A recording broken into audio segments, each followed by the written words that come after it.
Dapat talaga hindi may flagman, ha?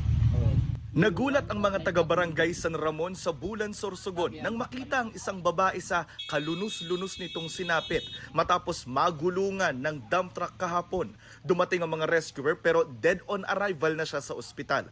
Batay sa paunang investigasyon ng mga pulis, nakahinto noon sa construction site ang dump truck habang nagpapahinga ang driver.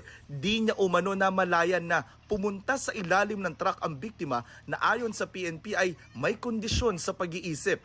Naglalaro, parang may kinuha at naglalaro doon sa ilalim ng dump truck. Nung umandar na po siya at hindi nga napansin ito, yun nga po nagulungan ng gulong ito. Sabi ng pulisya, sumuko sa kanila ang truck driver matapos ang insidente.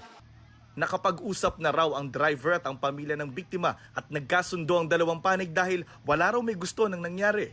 Para sa GMA Integrated News, Jonathan Andal, nakatutok, 24 oras.